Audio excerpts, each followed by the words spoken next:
Dans les années 1880, la France, sous l'impulsion de la gauche de Jules Ferry, lance la deuxième vague de colonisation à travers l'Afrique et l'Asie. Parmi ces colonies, Djibouti fait un peu office d'exception dans cette période de colonisation, car elle ne nécessita aucune guerre, aucune arme, aucun combat. Aujourd'hui, je vous propose donc de découvrir ou redécouvrir l'histoire du père de cette colonisation, le gouverneur Léonce Lagarde.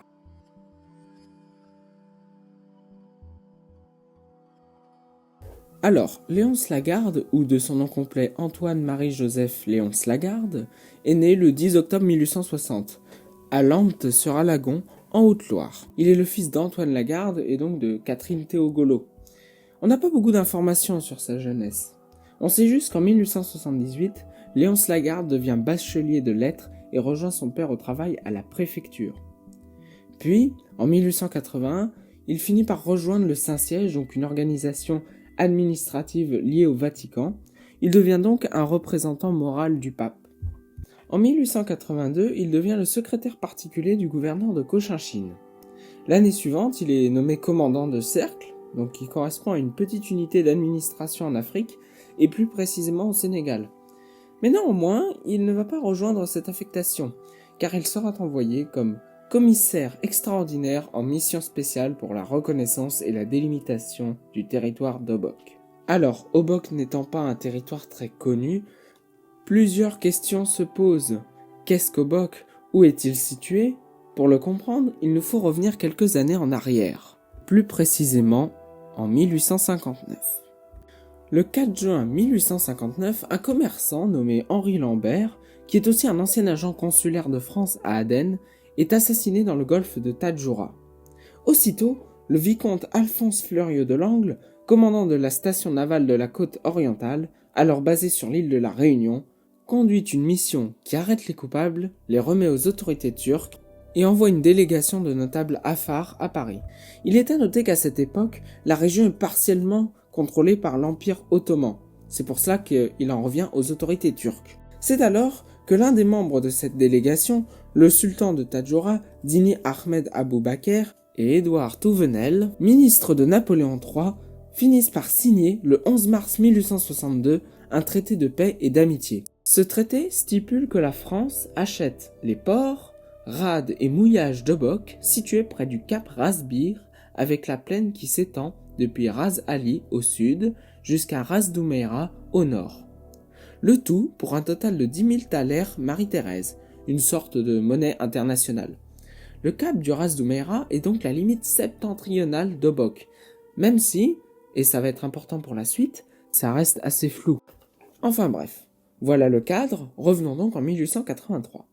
Léonce Lagarde accomplit cette mission de délimitation jusqu'en avril 1884. Au mois de juin, il sera nommé commandant à Obok. Il entre donc en poste le 1er août, puis il est nommé gouverneur du territoire d'Obok et de ses dépendances.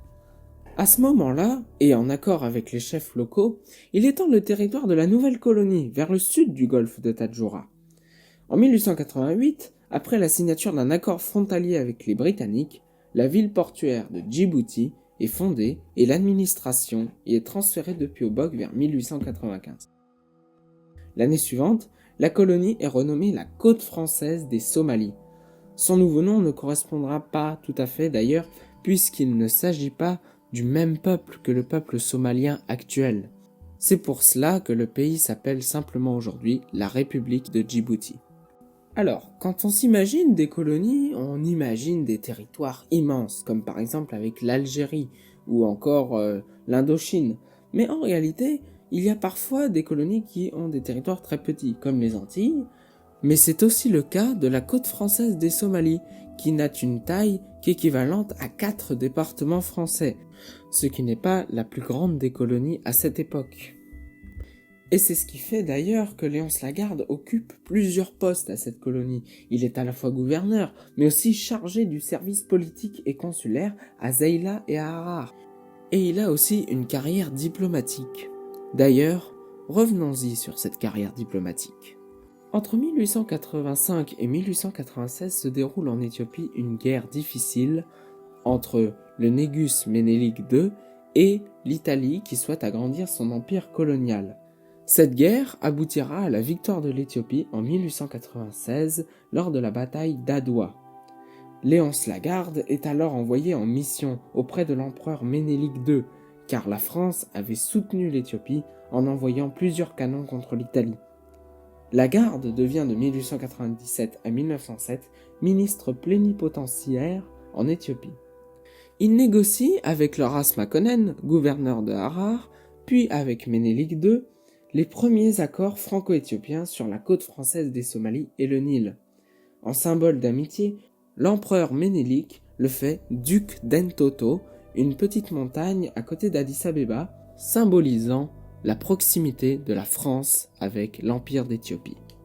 Il est à noter que cet accord entre la France et l'Éthiopie mettra fin aux tensions entre le territoire des Somalies et l'Empire, car l'empereur Ménélique convoitait depuis très longtemps ce territoire, mais par respect pour la France, il n'y touchera pas. Au commencement de la Première Guerre mondiale, en 1914, Lagarde est mobilisé, comme tous les responsables. Il se retrouve chargé du service des marins blessés ou prisonniers de guerre. Il n'y a pas grand-chose à noter sur cette période. Après la guerre, en 1920, il rentre en poste en tant que délégué permanent au ministère de la Mer. Mais en 1823, étant toujours attaché à l'Éthiopie, il est le chef d'orchestre de l'équipe française soutenant à Genève l'adhésion du pays à la Société des Nations.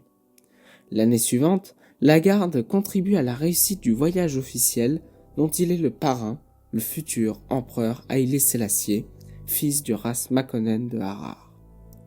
Enfin, en 1829, Léonce Lagarde est admis à la retraite, mais cela ne l'empêchera pas d'accomplir diverses missions. Il assiste notamment au couronnement de Haïlé Sélassié en 1930. Il décède au Val-de-Grâce le 15 février 1936. Alors, les actions de Léonce Lagarde tout au long de sa vie peuvent paraître secondaires parfois, mais elles ont en réalité eu un sacré impact sur la région. Tout d'abord, grâce à lui, Djibouti, étant autrefois une terre désertique, a pu devenir un pays plus mondialisé et développé. Les écoles, les hôpitaux, la paix, tout cela a pu être réalisé grâce à lui. On retrouve aussi le développement économique avec le train qui relie Djibouti et Addis-Abeba. Ensuite, la diplomatie de Léonce Lagarde a permis la fondation de base de l'alliance franco-éthiopienne qui perdure encore aujourd'hui. L'adhésion de l'Éthiopie à la Société des Nations a permis au pays de se faire plus entendre lorsqu'il fut annexé par l'Italie fasciste en 1936.